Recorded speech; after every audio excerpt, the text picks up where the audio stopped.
Hello everybody, my name is Rich Klusuk. And I'm Scott Parker. In this third video, we're going to be talking all about the public input that we received and how we went about receiving that public input. Now, of course, it's important to remember that there are more opinions out there than there are pages in this document. But what we tried to do is summarize the important themes that we received when we were conducting the public outreach. Even in developing the plan, Rich, myself, and members of the consultant team had different opinions on how to accommodate the wide range of input that we received. For example, many people sincerely support the suburban type of living that they have, while others very much like their urban lifestyle, like the village at Leesburg, where they don't have to mow a lawn and where they can walk to the Wegmans. So when you hear the different things that have emerged from the public outreach here, keep in mind the feedback that we receive tries to accommodate a wide range of the various themes that we've heard. Now, obviously, it's impossible to incorporate everything, but what we've tried to do with this plan is to incorporate the key themes based on all of the feedback that we've received. Let's begin by hearing from Matt Noonkester, one of the lead consultants on this project. He works in many communities, and here's what he had to say about Leesburg specifically. My name is Matt Noonkester. I'm the president and owner of City Explained Incorporated. We co-led the project with Stantec Consulting. And I was the advisor and co-project manager for Legacy Leesburg. One of the most rewarding and fulfilling outcomes that I think came out of this process was actually the level of participation. The community really responded, whether it was participating in Facebook, getting together with other community members and friends and doing the On the Table initiatives and those kind of things. It was wonderful to just see how much participation came for the Legacy Leesburg Town Plan. So obviously with a lot of public participation that we had, many times we heard different opinions or even directly opposite opinions about certain themes, topics, or locations within the Legacy Leesburg planning area. And when those arose, we had to take a step back. And one of the big commitments that we made as a project team was not to dictate or be evangelical or educate you on what I wanted, but acknowledgement that this was the community's plan. We had plenty to work with. And what we were able to do was sort of categorize those and look at them and cross-categorize them to try to find out what are the emerging themes for Leesburg moving forward. So first and foremost, it was not difficult at all to get people to open up about why they loved Leesburg. It's a common thread that we were hearing throughout the community, even to the visitors who were coming. And they would come from far away and they would just say, you know, we'd love to come to Leesburg. It's some type of special place to them.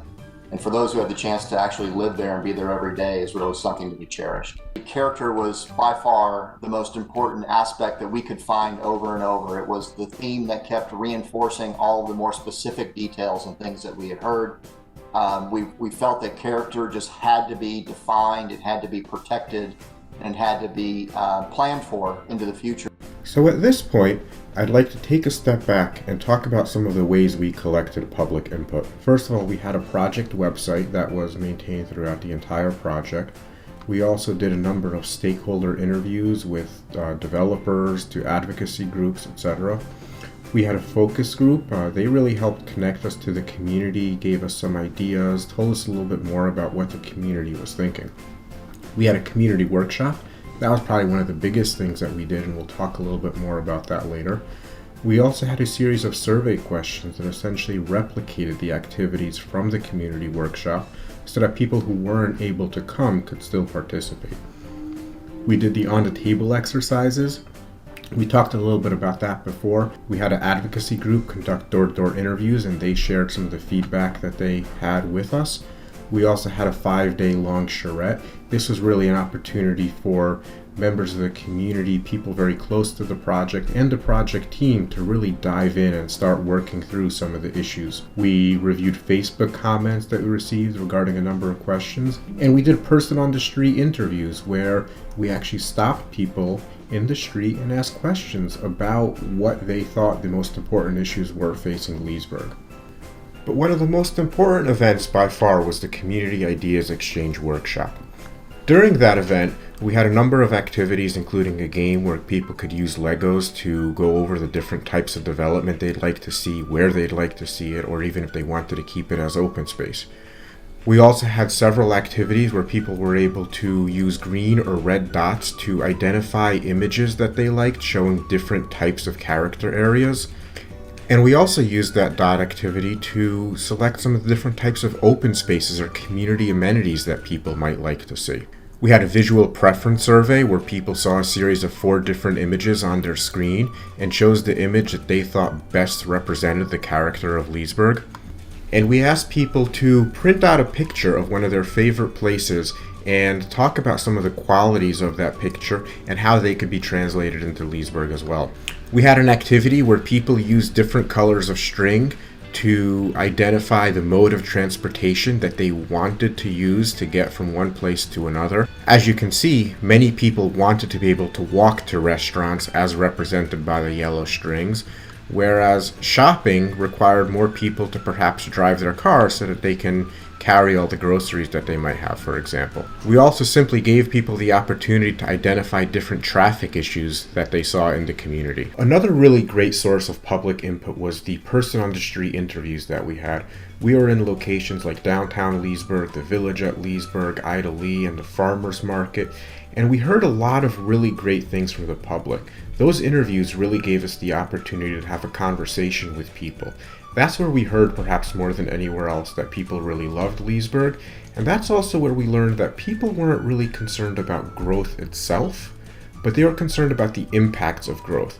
We heard a lot of people express concerns about how that growth might have negative impacts on the character of Leesburg and how it might result in additional traffic impacts. One of the other really important things that we heard is that people really wanted to have amenities. They wanted to have places to go, things to see, whether that be concert venues or performing arts centers or museums or even just restaurants. People really wanted to have a highly amenitized community. The last thing I want to highlight is the on-the-table exercises. This was an opportunity for people to get together with a group of friends or acquaintances and discuss some of the issues facing Leesburg over dinner or coffee or drinks. A number of ideas came from the on-the-table exercises, things like keep housing affordable for kids returning, walkability. In this particular case, a group was in favor of a 10 p.m. extension of the amplified noise ordinance. We saw a lot of differing opinions where some people want to have less noise and keep Leesburg a little bit quieter, whereas other people wanted to really see some of that activity grow. This particular comment says older residents have a different perspective and don't want drastic changes, but we are planning for younger people. This comment says need attainable housing. One big concern that we heard throughout the process was traffic, of course. This particular comment says be more restaurants, not breweries. This particular person says no problem with traffic. We actually did hear that comment coming from some people that came from outside of Leesburg that said this isn't traffic, you should come to where I used to live. That's where you see a lot of traffic. This particular group says the noise ordinance needs to be lifted. This comment says that Leesburg is very diverse and it satisfies anyone. So you can see there are a lot of differing opinions, and what we tried to do was really take those differing opinions and make sure that the plan in some way accommodated all of those opinions, or at least provided some degree of compromise. One of the most enlightening, encouraging, and quite frankly inspiring aspects of the entire community outreach effort was when we took the on-the-table exercise to the future leaders of Leesburg. We met with 2 classes at Loudoun County High School. These kids were, to say the least, remarkable. Some of the responses that we got back from them were quite interesting, such as, I'm hoping for Leesburg to maintain the small town feel. The continuous housing developments take away from that and, in a way, cause some of Leesburg's charm to be lost. I want Leesburg to stay like Leesburg. Another wrote, I hope that Leesburg is able to grow sustainably. I recognize growth is inevitable and helps the community, but Leesburg has the support, housing, and infrastructure to handle more people.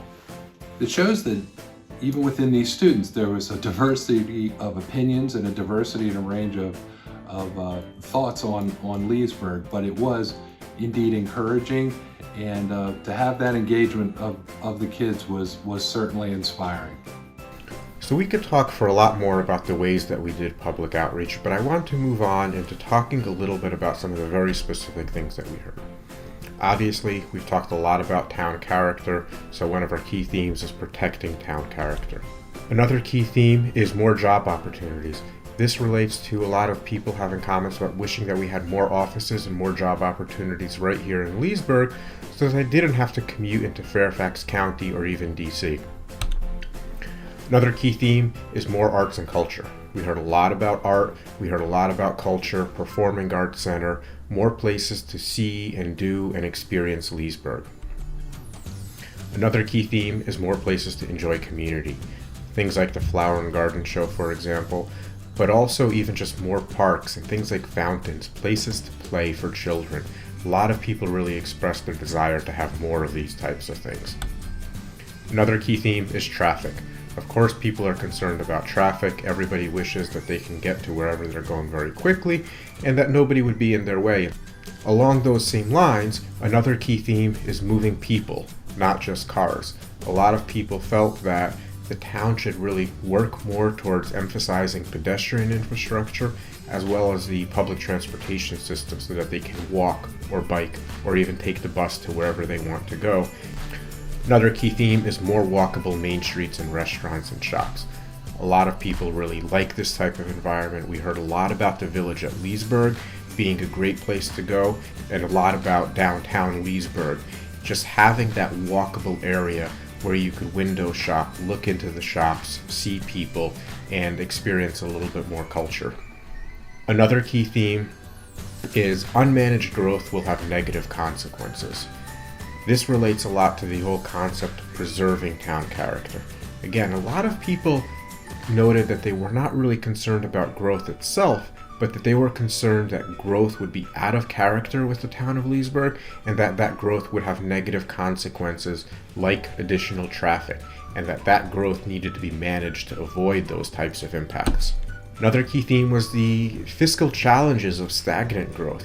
In a sort of similar vein, nobody wanted the town to become stagnant. Nobody wanted growth to completely stop. Everyone realized that we had to be dynamic, that we had to adapt to the changing environment, and that we had to do various things to make sure that we could attract the new types of development, the new amenities, and the new things that the town of Leesburg residents would be looking for. And a big major theme was housing affordability. We heard about this from all sides, from parents wishing that their kids coming back from college would be able to afford to live in Leesburg, and people that were looking to downsize saying that there simply isn't the housing stock available, the type of housing that they are looking for here in Leesburg, and that they were concerned that they would have to move away. As always, thanks for watching. Next time, we'll begin talking a little bit about the actual plan content, getting into the guiding principles and talking about what the plan has to say. So, we'll see you in the next one.